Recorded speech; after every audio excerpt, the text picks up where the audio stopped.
बिस्मिल्लाहिर्रहमानिर्रहीम। उम्मीद करती हूँ आप सब खैरियत से होंगे। केमिस्ट्री ग्रेड 9 में आज का हमारा टॉपिक है स्ट्रक्चर ऑफ एटम से। इसमें आज हम बहुत ही इम्पोर्टेंट टॉपिक को डिस्कस करेंगे। होपफुल कि आप इसको अटेंटिवली सुनेंगे, समझेंगे और इससे इंशाल्लाह आपको फ़ायदा होगा। तो चलिए अपने लेक्चर की तरफ आते हैं।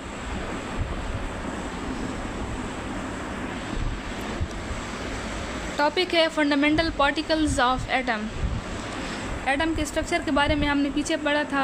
एटम का जो बेसिक स्ट्रक्चर है उसमें उसके दो कंपोनेंट आते हैं, एक है न्यूक्लियस और दूसरा है ऑर्बिट। न्यूक्लियस के अंदर प्रोटॉन और न्यूट्रॉन रिजाइड करते हैं, जबकि ऑर्बिट्स के अंदर इलेक्ट्रॉन रिवॉल्व कर रहे होते हैं। तो आज हम इन तीन बेसिक फंडामेंटल पार्टिकल्स को डिटेल में डिस्कस करने जा रहे हैं। N atom is made up of 3 fundamental particles, protons, neutrons and electrons. सबसे पहले प्रोटॉन को देख लेते हैं। प्रोटॉन को P से रिप्रेजेंट किया जाता है और इसके ऊपर प्लस का साइन होता है, यानी प्रोटॉन पॉजिटिवली चार्ज पार्टिकल्स होते हैं। Protons are positively charge particles, they are present in the nucleus of an atom. ये किसी भी एटम के न्यूक्लियस के अंदर पाए जाते हैं। The number of protons in the nucleus is called atomic number. Nucleus के अंदर जो प्रोटॉन्स पाए जाते हैं इसको कहते हैं एटॉमिक नंबर, जिसको Z से रिप्रेजेंट किया जाता है। It determine the identity of the element. ये किसी भी एलिमेंट की शिनाख्त को ज़ाहिर करता है। Charge +1, relative mass 1 AMU, location nucleus. Next है न्यूट्रॉन। ये न्यूट्रल होते हैं, इनके ऊपर कोई भी चार्ज नहीं होता है। Neutrons are neutral particles, they have no charge, they are present in the nucleus of an atom along with protons. ये प्रोटॉन के साथ ही न्यूक्लियस के अंदर पाए जाते हैं। They contribute to the mass of an atom. ये एटम के मास में हिस्सा लेते हैं, यानी एटम का जो मास होता है वो प्रोटॉन और न्यूट्रॉन बनाते हैं। द नंबर ऑफ न्यूट्रॉन्स में very in atoms of the same element. Same element के अंदर हज़ारों लाखों की तादाद में एटम्स पाए जाते हैं और इन एटम्स के अंदर जो न्यूट्रॉन्स होते हैं वो डिफरेंट हो सकते हैं, जिनको आइसोटोपिक प्रॉपर्टी भी कहा जाता है। यानी कि आइसोटोप्स ऐसे एलिमेंट होते हैं जिनका एटॉमिक नंबर सेम होता है और मास नंबर डिफरेंट होता है, यानी कि जिनके प्रोटॉन और इलेक्ट्रॉन तो सेम होते हैं लेकिन न्यूट्रॉन्स डिफरेंट होते हैं। इसका चार्ज 0 होता है, relative mass is 1 AMU and location nucleus. Next is electron. Electron को स्मॉल e से रिप्रेजेंट किया जाता है, इसके ऊपर माइनस का साइन होता है। Electrons are negatively charge particles, they revolve around the nucleus. ये नेगेटिवली चार्ज पार्टिकल्स होते हैं और ये न्यूक्लियस के इर्द गिर्द रिवॉल्व करते रहते हैं। इनडेफिनेट एनर्जी लेवल्स और शेल्स। इनके मखसूस एनर्जी लेवल्स या फिर शेल हो सकते हैं। Electrons occupy much more space than the nucleus. Nucleus के अंदर सबसे ज़्यादा जगह इलेक्ट्रॉन्स लेते हैं, इसलिए कि एटम का साइज़ बहुत ज़्यादा बड़ा होता है, न्यूक्लियस का साइज़ छोटा होता है। फिर इसी एटम्स के अंदर बहुत सारे ऑर्बिट्स पाए जाते हैं। ये डिपेंड करते हैं किसी भी एटम के एटॉमिक नंबर के ऊपर। इसी को आगे हम डिटेल में इंशाल्लाह पढ़ेंगे। तो इलेक्ट्रॉन जो है वो एटम के अंदर बहुत सारी जगह लेते हैं, इसलिए कि ये ऑर्बिट्स के अंदर पाए जाते हैं। ऑर्बिट्स को आप रास्ते भी कह सकते हैं, कि जैसे रास्ते होते हैं ये गलियाँ होती हैं।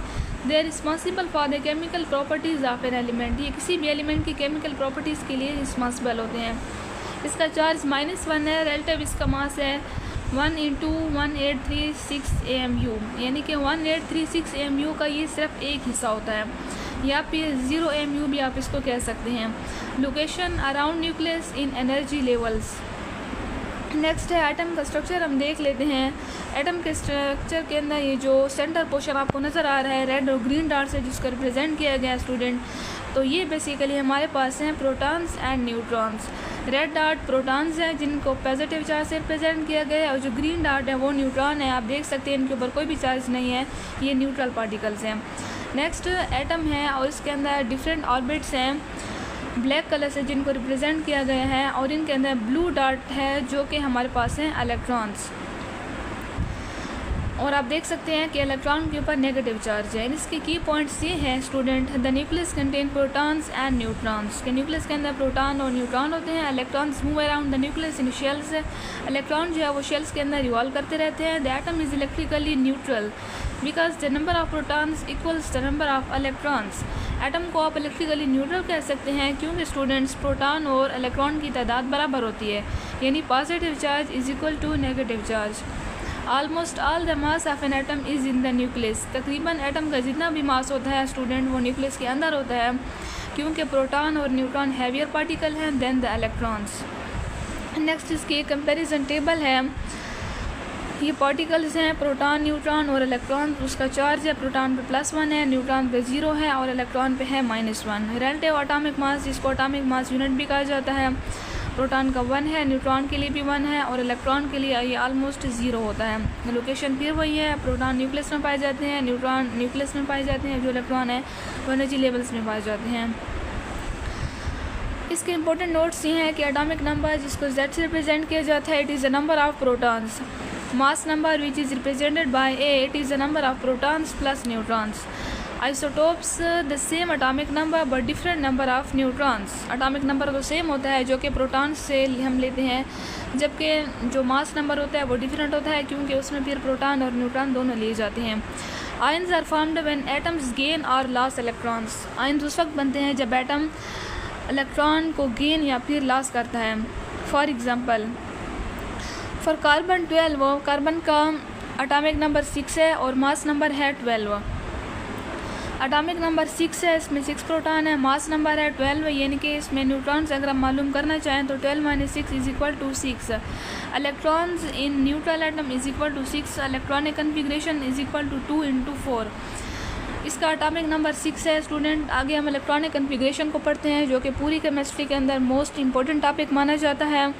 आगे हम इसको डिटेल में डिस्कस करेंगे, तो आई होप कि उसमें आपको समझ आ जाएगी कि जो कार्बन है उसकी इलेक्ट्रॉनिक कन्फिग्रेशन 2 और 4 में क्यों आती है।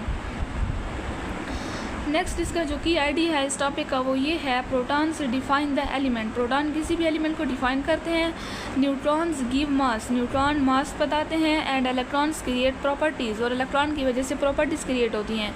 इसलिए कि जो इलेक्ट्रॉन है वो रिएक्शन में हिस्सा लेते हैं और केमिस्ट्री में है ही सारे के सारे रिएक्शंस, तो इसलिए हम कहते हैं कि इलेक्ट्रॉन्स क्रिएट प्रॉपर्टीज़। आते हैं अपने नेक्स्ट टॉपिक की तरफ जो कि बहुत इंटरेस्टिंग है और बहुत इंपॉर्टेंट है और ये मेरा फेवरेट है।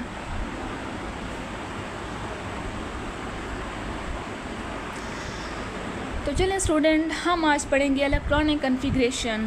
Electronic configuration is arrangement of electrons in an atom in different energy levels, sub levels and orbitals. Electronic configuration basically ये हमारे पास है कि इलेक्ट्रॉन की अरेंजमेंट किस तरह से है एक एटम के अंदर। मैं आपको सिंपली इसको समझाती हूँ। जब एटम डिस्कवर हो गया था और ये कहा गया था कि एटम्स के अंदर इलेक्ट्रॉन होते हैं और वो रिवॉल्व करते रहते हैं, तो फिर ये क्वेश्चन अराइज़ हुआ था कि एटम्स के अंदर जो इलेक्ट्रॉन है ऑर्बिट के अंदर उनकी डिस्ट्रीब्यूशन किस तरह से होती है। क्या हमारे पास एक ऑर्बिट होता है या इससे ज़्यादा भी हो सकते हैं? अगर इससे ज़्यादा होते हैं तो इन ऑर्बिट्स के अंदर हम इलेक्ट्रॉन को किस तरह से फिल करेंगे। तो ये जितने भी क्वेश्चन हैं इन सब का आंसर देता है इलेक्ट्रॉनिक कन्फिग्रेशन। इसके की पॉइंट्स ये हैं, electrons occupy orbitals around the nucleus in specific energy levels. के जो स्पेसिफिक एनर्जी लेवल्स होते हैं इसके 3 नाम्स हैं। एनर्जी लेवल्स भी कहते हैं, शेल्स भी कहते हैं और ऑर्बिट भी कहते हैं। तो इस चीज़ में आपने बिल्कुल भी कंफ्यूज नहीं होना। मिसाल के तौर पे अब आप लोग ऑर्बिटल में कंफ्यूज हो रहे होंगे कि एटम भी है, एटम के अंदर ऑर्बिट है, फिर एनर्जी लेवल्स हैं, तो ये सब क्या है। तो सिंपली हम एक टर्म लेते हैं ऑर्बिट, ठीक है। अब जैसे घर होता है, सपोज़ करें कि एटम हमारा है घर, ठीक है। अब घर के अंदर होते हैं डिफरेंट, उसमें रूम्स वगैरह बने होते हैं। यही समझ लें कि जो ऑर्बिट हैं वो आपके डिफरेंट रूम्स हैं, ठीक है। बहुत सारे कमरे होते हैं घर के अंदर। अब कमरा बड़ा होता है, अब हम जब कोई बंदा कमरे में बैठा होता है तो वो पूरे कमरे की जगह को पाई नहीं करता, बल्कि एक स्पेसिफिक जगह पे बैठता है या फिर ठहरा होता है। तो बिल्कुल इसी तरह से आप ये समझ लें स्टूडेंट कि जो ऑर्बिट है वो एक रूम है और रूम के अंदर हम जिस जगह पे बैठते हैं उस जगह को इलेक्ट्रॉन की ऑर्बिटल कहा जाता है। आई होप कि आपको समझ आ गई होगी। तो आप ऑर्बिटल को ये कह सकते हैं कि maximum probability of finding the electron या maximum probability of electron to occupy, यानी कि इलेक्ट्रॉन का मैक्सिमम प्रोबेबिलिटी, यानी कि किसी जगह पे इलेक्ट्रॉन का पाया जाना, तो उसको कहते हैं orbital. Electrons are filled in order of increasing energy. अब इलेक्ट्रॉन को हम उसके एनर्जी के बेस के ऊपर फिल करेंगे कि जिसकी एनर्जी कम होगी वो पहले फिल होगा और जिसकी एनर्जी ज़्यादा होगी वो फिर बाद में आएगा। इस प्रिंसिपल को हम नाम देते हैं एफपा प्रिंसिपल का। Each orbital can hold a maximum of 2 electrons. अब ये अहम बात ये है कि एक ऑर्बिटल के अंदर 2 इलेक्ट्रॉन आ सकते हैं। अब ये जो 2 इलेक्ट्रॉन आते हैं, आपको पता है कि इलेक्ट्रॉन के ऊपर नेगेटिव चार्ज होता है और सेम चार्ज वाली चार्जेस, जो सेम चार्ज वाले पार्टिकल होते हैं वो एक दूसरे को रिपेल करते हैं। इसलिए ऑर्बिटल के अंदर जब हम इलेक्ट्रॉन को डालते हैं, इलेक्ट्रॉन की फीलिंग करते हैं, तो इनकी जो फीलिंग है वो अपोजिट होती है, यानी कि इनकी स्पिन को हम अपोजिट लेते हैं, यानी कि एक इलेक्ट्रॉन ऊपर होता है और दूसरा इलेक्ट्रॉन होता है नीचे, ताकि रिपल्शन कम हो सके और एटम जो है वो स्टेबल हो सके। नेक्स्ट पॉइंट है electrons in the same orbital must have opposite spin. वही पॉइंट आ गया है कि एक ऑर्बिटल के अंदर जो दो इलेक्ट्रॉन होते हैं उनकी स्पिन अपोजिट होती है और इस प्रिंसिपल को हम कहते हैं Pauli exclusion principle. Next point है in orbitals of the same energy same sub level electrons fill singly faster than pair up. ये हमारा हुंस रूल है। हुंस रूल हमें बताता है कि मिसाल के तौर पे हमारे पास 3 ऑर्बिटल हैं, ठीक है, और हमारे पास 5 इलेक्ट्रॉन हैं, तो कैसे फीलिंग होगी इसकी कि पहले जो इलेक्ट्रॉन है वो एक ऑर्बिटल में जाएगा, दूसरा इलेक्ट्रॉन दूसरे ऑर्बिटल में जाएगा और जो तीसरा इलेक्ट्रॉन है वो जाएगा तीसरे में। जब ये तीनों फील हो जाएंगे उसके बाद जो बाकी इलेक्ट्रॉन बचे हैं उनकी फीलिंग भी दोबारा इस तरह से होगी। हालांकि आते तो ऑर्बिटल के अंदर 2 ही इलेक्ट्रॉन है, लेकिन हम ऐसे नहीं करेंगे कि पहले एक में 2 इलेक्ट्रॉन डालिए, फिर दूसरे में डालिए, फिर तीसरे में। हमने पहले सब के अंदर एक एक डालना है, जब जो बच जाएंगे तो इस तरह से उनकी फीलिंग करते जाएंगे। ये है Hund's rule. The total number of electron in an atom is equal to its atomic number. तो एक जो टोटल नंबर होता है इलेक्ट्रॉन का किसी भी एटम के अंदर, उसको हम उसका एटॉमिक नंबर कहते हैं। Electronic configuration helps in understanding the chemical properties and periodic behaviour of element. Electronic configuration की ये सिग्निफिकेंस है कि ये हमें केमिकल प्रॉपर्टीज़ यानी कि जो रिएक्शन है उनको समझने में मदद देती है, क्योंकि इलेक्ट्रॉन ही रिएक्शन करते हैं, और किसी भी एलिमेंट के पीरियडिक बिहेवियर को समझने में मदद करती है। अब हम इसका ऑर्डर देख लेते हैं कि इलेक्ट्रॉन जो है किस तरह से फील होंगे। इस डायग्राम को कहते हैं एफ बार डायग्राम। तो n is equal to 1 means के पहला orbit, n is equal to 2 दूसरा orbit, n is equal to 3 तीसरा orbit and so on. n is equal to 1 जो कि हमारा फर्स्ट ऑर्बिट है, उसमें सिर्फ एक ही सब शेल होता है जो कि है s, ठीक है। अब ये जो s, p, d और f है स्टूडेंट, तो ये उसके सब शेल्स हैं जिनको आप रूम भी कह सकते हो, ठीक है। दूसरा ऑर्बिट जो है उसमें 2 रूम्स होते हैं, यानी कि 2 ऑर्बिटल्स होते हैं, 2s वाला और दूसरा होता है 2p।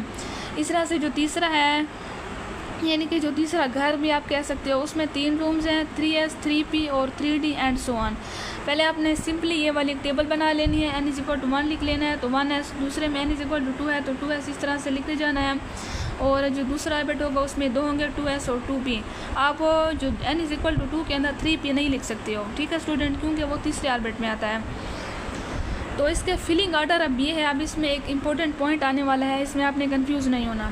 पहले फिल होगा 1s में, जैसे एरो बनाए में, उसके बाद होगा 2s में, उसके बाद होगा 2p और 3s, फिर होगा 3p और 4s, जैसे एरो बनाए गए। आई होप के आपको समझने में मुश्किल नहीं होगी। अब नेक्स्ट हमारा आता है 3d, जिसको येलो डॉट से रिप्रेजेंट किया गया है 3d, और फिर उसके बाद आता है 4p। लेकिन यहाँ पे एक और प्रॉब्लम हो जाती है। वो प्रॉब्लम ये है कि d की एनर्जी होती है ज़्यादा, s की एनर्जी कम है, d की एनर्जी ज़्यादा है, ठीक है। तो अब क्या होता है स्टूडेंट कि पहले जाता है 4s वाला और उसके बाद आता है 3d वाला, ठीक है। अब होना तो ये चाहिए कि जैसे हमने पहले का 1s लिया, फिर 2s और 2p लिया, फिर 3s और 3p और 3d को पहले आना चाहिए, लेकिन ऐसा नहीं होता स्टूडेंट, क्योंकि 3d की एनर्जी 4s से बहुत ज़्यादा है। और जैसे हमने पहले पढ़ा है कि जब इलेक्ट्रॉन जाता है तो पहले कम एनर्जी वाला जाता है, उसके बाद जाता है ज़्यादा एनर्जी वाला। मतलब मिसाल के तौर पे जब हम मार्केट में कोई चीज़ लेने जाते हैं, अगर कोई चीज़ एक जगह पे 100 रुपीज़ की मिल रही है और दूसरी जगह पे सेम वही चीज़ मिल रही है 150 की, तो हमने जो है अपनी अकल का इस्तेमाल करते हुए 100 रुपीज़ की लेनी है, 150 वाली नहीं लेनी, ठीक है। तो बिल्कुल इस तरह से इलेक्ट्रॉन भी अपनी अकल का इस्तेमाल करता है। अगर एस वाले में जाने के लिए उसको 100 जूल एनर्जी चाहिए तो वो एस वाले में जाएगा, डी वाले में नहीं जाएगा। इसलिए जो है इस एरो के जो एफ आर डायग्राम है, एफ आर डायग्राम की मदद से जो है हम इसको फील कर सकते हैं। इसी एफ आर डायग्राम को ही आपने फॉलो करना है। आई होप कि आपको समझ आ गई होगी। अब 4s है, 4s के बाद आता है 3d, 3d के बाद 4p, 5s and so on. Next हमारा है सब शेल्स एंड देयर ऑर्बिटल्स। जैसे हमने पढ़ लिया है, पीछे हमने पढ़ा था जो बोर्स का एटॉमिक मॉडल था, उसमें पढ़ा था कि पहला ऑर्बिटल है उसके लिए हम 1 से रिप्रेजेंट करते हैं, नंबर 1, 1, 2, 3, 4 एंड सो ऑन। उसके बाद हमने ये भी पढ़ा था उसमें कि उसको हम जो इंग्लिश लेटर्स होते हैं उनसे रिप्रेजेंट किया जाता है। पहले ऑर्बिट को के कहते हैं, के, एल, एम और एन कैपिटल से रिप्रेजेंट करते हैं। अब हमारे पास आ गए हैं सब शेल्स। अब सेफ शेल्स के हमारे पास 4 डिफरेंट लेटर्स हैं, S, P, D और F। ये उनकी शेप के ऊपर है स्टूडेंट। मैं आपको बता देती हूँ, S हमारे पास होता है स्फेरिकल, P हमारे पास होता है प्रिंसिपल, D हमारे पास होता है डिफ्यूज्ड और F हमारे पास होता है फंडामेंटल। S की जो शेप है वो स्फेरिकल होती है, यानी कि बिल्कुल गोल होती है। जो P है उसकी शेप डम्पल होती है, D की शेप डिफ्यूज्ड होती है और F की होती है मोर कॉम्प्लिकेटेड। अब इसमें नंबर ऑफ़ ऑर्बिटाल देख लेते हैं कि जो S वाला सब शेल है उसमें सिर्फ एक ही ऑर्बिटाल होता है। जो P सब शेल है उसके अंदर तीन होते हैं, PX, PY और PZ। इस तरह से जो D है, D के अंदर 5 होते हैं, DX, DY, DZ, DXY, DYZ। इसमें हमारे पास 5 आ जाते हैं। जो F वाला सब शेल है उसके अंदर हमारे पास 7 ऑर्बिटल्स होते हैं। ठीक है स्टूडेंट। अब हम ये देख लेते हैं कि इनके अंदर इलेक्ट्रॉन्स कितने आते हैं। तो S के अंदर मैक्सिमम 2 इलेक्ट्रॉन आ सकते हैं, 2 से ज़्यादा नहीं आ सकते। P में जैसे हमने पढ़ा है उसमें 3 ऑर्बिटाल होते हैं और एक ऑर्बिटाल के अंदर आते हैं 2 इलेक्ट्रॉन, तो 2 3 6 हो गया। इस तरह से जो D है, D के अंदर आते हैं 10 इलेक्ट्रॉन, 5 2 10। इस तरह से F के अंदर आते हैं 14 इलेक्ट्रॉन, 7 2 14। आई होप कि आपको इसमें कन्फ्यूजन नहीं होगी। अब हम इसकी एग्जांपल देख लेते हैं। सोडियम का एटॉमिक नंबर 11 है, उसकी इलेक्ट्रॉनिक कन्फिग्रेशन हम देख लेते हैं। पहला ऑर्बिट जिसको 1s कहते हैं, 2 इलेक्ट्रॉन। दूसरा ऑर्बिट 2s, उसमें भी है 2 इलेक्ट्रॉन। तीसरा ऑर्बिट जो दूसरा ऑर्बिट है उसमें S और P दोनों होते हैं, तो S में 2 इलेक्ट्रॉन आते हैं, P में आते हैं 6 इलेक्ट्रॉन, तो ये उसके हो गए 10 इलेक्ट्रॉन। अब नेक्स्ट जो उसका लास्ट वाला है जिसको हम उसका वैलेंस शेल भी कहते हैं, उसमें चूँकि हमारे पास अब 10 इलेक्ट्रॉन पूरे हो गए हैं और उसका सिर्फ एक ही इलेक्ट्रॉन बच गया, तो 3s1 होगा। अब आप यहाँ पे 3s2 नहीं लगा सकते स्टूडेंट, क्योंकि उसके पास जब इलेक्ट्रॉन है ही नहीं तो हम कैसे लगाएंगे। तो ये चीज़ आपने नहीं करनी कि इसमें 2 इलेक्ट्रॉन आते हैं तो मैं इसमें 2 लगा लूँ, नहीं। आप उसका एटॉमिक नंबर देखोगे, एटॉमिक नंबर के बाद उसमें जितने इलेक्ट्रॉन आएंगे वो अब उसमें फिल करते जाना है। लेकिन मैं आपको आसान तरीका बताती हूँ स्टूडेंट। पहले आपने ये लिख लेना है 1s 2s 2p, ठीक है, ये लिख लेना है पेंसिल से। उसके बाद आप उसके इलेक्ट्रॉन देखोगे कि उसमें कितने इलेक्ट्रॉन है। अब आपको पता है कि इसमें 2 आते हैं तो उसके ऊपर छोटा सा 2 लगा लेंगे। फिर जो दूसरा ऑर्बिट है उसके ऊपर छोटा सा 2 लगा लोगे। फिर P में 6 होते हैं तो आप 6 लगा लोगे। अब सोडियम में 1 बच रहा है तो आप इसके ऊपर 1 लगा लोगे। यहाँ पे सोडियम की इलेक्ट्रॉनिक कन्फिग्रेशन कंप्लीट होती है। नेक्स्ट हमारे पास है क्लोरीन 17, इसका एटॉमिक नंबर है, इसकी इलेक्ट्रॉनिक कन्फिग्रेशन है 1s2 2s2 और 2p6 3s2 और 3p5, यानी कि इसका जो वैलेंस शेल है वो S और P वाला है। जो लास्ट तीसरा जो शेल है ये इसका वैलेंस शेल है। लास्ट के अंदर जो भी शेल होता है वो उसका वैलेंस शेल होता है। अब अगर आपसे कोई पूछता है कि सोडियम का वैलेंस शेल कौन सा है तो आप बताओगे 3s। इस तरह से जो क्लोरीन है उसका वैलेंस शेल है 3s and 3p। I hope कि आपको इस टॉपिक में कन्फ्यूजन नहीं होगी। अब जो याद रखने की बातें हैं वो ये हैं स्टूडेंटों की, आइडिया पर आ जाते हैं। Lower energy orbitals fill first then higher energy orbitals, कि वो ऑर्बिटल जिनकी एनर्जी कम होती है वो पहले फिल होंगे और जिनकी एनर्जी ज़्यादा होती है वो बाद में फिल होंगे। इसका गोल ये है कि understand the pattern to write any electronic configuration easily. हमने पैटर्न को समझ लेना है जो कि F डायग्राम है। इस डायग्राम को जब आप समझ लेंगे स्टूडेंट तो आप आसानी से किसी भी एलिमेंट के इलेक्ट्रॉनिक कन्फिग्रेशन कर सकते हैं। अब हम इसके फर्दर इसको डिटेल में समझ लेते हैं इलेक्ट्रॉनिक कन्फिग्रेशन को। वो है उसका structure of atom. An atom में 3 basic particles, proton positively charge होता है जो कि न्यूक्लियस में पाए जाते हैं, neutron no charge located in the nucleus, electron negative charge revolve around the nucleus in different energy levels and shells. अब यहाँ पे जो हमारी सारी स्टोरी है वो रिवॉल्व करती है इलेक्ट्रॉन के इर्द गिर्द, यानी कि हमारा जो सारा काम है स्टूडेंट इलेक्ट्रॉनिक कन्फिग्रेशन में वो है इलेक्ट्रॉन से। तो एटॉमिक नंबर हमारे पास होता है number of proton is equal to number of electron, mass number होता है number of proton plus number of neutrons, ठीक है। अब हम एनर्जी लेवल्स देख लेते हैं शेल्स को। जो फर्स्ट शेल है n इज इक्वल टू 1, इसको K से रिप्रेजेंट किया जाता है। Second shell n is equal to 2, L से रिप्रेजेंट किया जाता है। Third shell n is equal to 3, M से रिप्रेजेंट किया जाता है। Fourth shell n is equal to 4 और N से रिप्रेजेंट किया जाता है। अब इसमें मैक्सिमम इलेक्ट्रॉन देख लेते हैं स्टूडेंट। तो इसके लिए हमारे पास एक फार्मूला है, इसको कहते हैं बोहर्स फार्मूला, यानी कि बोहर ने हमें एक फार्मूला दिया है। वो फार्मूला नीचे लिखा हुआ है इसी टेबल के नीचे 2n²। अब जैसे हमने यहाँ पे पढ़ा है n इज इक्वल टू 1, तो आपने यहीं पे यही नंबर लगाते जाना है। तो आपको पता है कि जो ब्रैकेट के अंदर चीज़ होती है पहले उसको हल किया जाता है, उसके बाद जो उसका कांस्टेंट होता है उसके साथ मल्टीप्लाई किया जाता है। तो इसमें हमारे पास आते हैं पहले ऑर्बिट के अंदर 2 इलेक्ट्रॉन आते हैं। जब आप इस फार्मूले को यूज़ करेंगे उसके बाद इसका कैलकुलेट करेंगे। ये सब स्टूडेंट का होमवर्क है, आपने अपना होमवर्क शेयर करना है इस फार्मूले को यूज़ करके कि किस तरह से इनके अंदर 2, 8, 18 और 32 इलेक्ट्रॉन आ सकते हैं। तो जो दूसरा ऑर्बिट है उसमें आप उसका नंबर भी 2 लगाओगे तो 2 2s और 4 हो जाएगा, और फिर 4 को जब फार्मूले वाले 2 से मल्टीप्लाई करेंगे तो ये हो जाएगा 8। नेक्स्ट हमारे पास 3 है, इसमें हम n का नंबर 3 लगाएंगे तो 3 उस छोटे एक्सपोनेंट के साथ मल्टीप्लाई होगा, 3 3 ज़र 9, 9 जब फार्मूले वाले 2 के साथ मल्टीप्लाई होगा तो ये हो जाएगा 18, एंड 4 शेल के लिए भी 32 आता है। ठीक है, अब हम उसके सब शेल देख लेते हैं स्टूडेंट। पहले के अंदर आता है सिर्फ एक ही सब शेल होता है, जो दूसरा ऑर्बिट है उसके 2 सब शेल हैं s और p। इस चीज़ में भी आपने कंफ्यूज नहीं होना, क्योंकि पहला ऑर्बिट है तो 1 सब शेल, दूसरा ऑर्बिट है तो 2 सब शेल, तीसरा ऑर्बिट है तो 3 सब शेल, और चौथा ऑर्बिट है तो 4 सब शेल। अब इसके रूल्स देख लेते हैं। Rules for filling of orbitals. Orbital के अंदर फिलिंग कैसे करेंगे, इसको डायग्राम के साथ बहुत अच्छे तरीके से यहाँ पे बताया गया है, दिखाया गया है। एफ का प्रिंसिपल है बिल्डिंग अप रूल। बिल्डिंग, जैसे हम बिल्डिंग बनाते हैं तो पहले उसकी एक ईंट रखते हैं, इस तरह से डिफरेंट जो है हम रखते जाते हैं तो एक बिल्डिंग हमारी तैयार हो जाती है। Electrons are filled in orbitals in order of increasing energy. तो पहले जिनकी एनर्जी कम होती है हम उनको डालेंगे, उसके बाद जिसकी एनर्जी ज़्यादा होगी उसको बाद में डालेंगे। नेक्स्ट हमारे पास है Pauli exclusion principle. No 2 electrons in an atom can have the same 4 quantum number. अब नेक्स्ट हम क्वांटम नंबर को डिस्कस करेंगे। क्वांटम नंबर बस आपने यहाँ पे सिर्फ ये समझ लेना है कि एक ऑर्बिटल के अंदर जब हम इलेक्ट्रॉन डालेंगे तो उसकी जो स्पिन है वो अपोजिट होनी चाहिए, और ये बात याद रखें कि एक ऑर्बिटल के अंदर 2 इलेक्ट्रॉन आते हैं, लेकिन उसके बावजूद भी आप उसके एटॉमिक नंबर को देखोगे, जितने उसके पास इलेक्ट्रॉन होंगे आप उतने ही डालेंगे। Therefore an orbital can hold a maximum of 2 electrons with opposite spin। यानी कि आपने इसमें 2 इलेक्ट्रॉन डालने हैं जिनकी स्पिन अपोजिट होनी चाहिए, एक ऊपर होना चाहिए और दूसरा नीचे होना चाहिए। नेक्स्ट हमारे पास है होन rules of maximum multiplicity. In a set of degenerate orbitals वो ऑर्बिटल्स होते हैं स्टूडेंट जिनकी एनर्जी सेम होती है। Electrons occupy each orbital singly with parallel spin before pairing starts. बहुत इंपॉर्टेंट पॉइंट है इस टॉपिक का। इसमें ये है स्टूडेंट कि अगर आपके पास 3 ऑर्बिटल हैं और 3 आपके पास हैं इलेक्ट्रॉन, ठीक है, ये p की बात हो रही है, 3p ऑर्बिटल्स।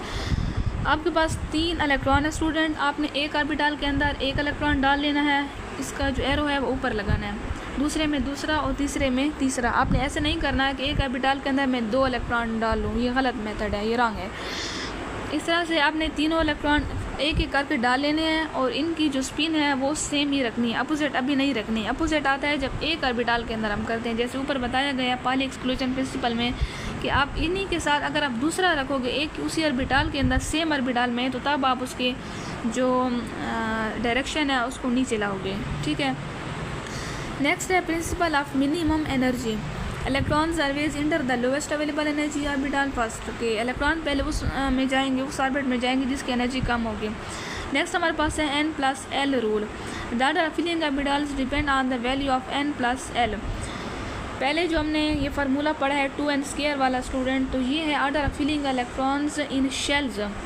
अब ये हमारे पास जो अगला रूल है n+l, ये हमारे पास order of filling orbitals depend on the value of n+l, ये दूसरा रूल है। इसमें हम इलेक्ट्रॉन को डालेंगे ऑर्बिटल्स के अंदर। ठीक है, तो ये कहता है कि lower value of n+l feel first, के अगर उसकी एनर्जी कम होगी तो वो पहले फील होगा। If n+l is same lower n feels first. अगर उसकी वैल्यू फिर भी सेम आ रही है तो फिर भी हम फील वहीं करेंगे जो कि लोअर होगा। इसमें याद रखने की बात ये है स्टूडेंट के इलेक्ट्रॉन से first fill lower energy orbital then higher energy orbitals. I hope कि आपको क्लियर हो गया होगा। अब ये दोबारा से एफ डायग्राम को बताया गया है, उसका फीलिंग ऑर्डर दिखाया गया है स्टूडेंट। तो अब इसका गोल ये है कि understand the structure of atom and rules to write electronic configuration of any element. के किसी भी एलिमेंट की अगर हम इलेक्ट्रॉनिक कन्फिग्रेशन देखना चाहते हैं तो हमने इन सारे रूल्स को समझना होगा अच्छे तरीके से। नेक्स्ट इसका जो नोट है टॉपिक का कि electronic configuration helps in understanding the chemical properties and periodic behaviour of element. किसी भी एलिमेंट के पीरियडिक बिहेवियर को और उसके केमिकल प्रॉपर्टीज़ को समझने में हेल्प आउट करती है। तो यहाँ पे आज का हमारा जो लेक्चर है वो ख़त्म होता है student. Thank you so much for your attention. आपने इस लेक्चर को बहुत अच्छे से समझना है और इसको नोट भी करना है, इसके नोट्स भी बनाने हैं ताकि आपको इससे फ़ायदा हो। मिलते हैं नए लेक्चर में नई वीडियो के साथ, तब तक के लिए अपना ख्याल रखिएगा। अल्लाह हाफिज़।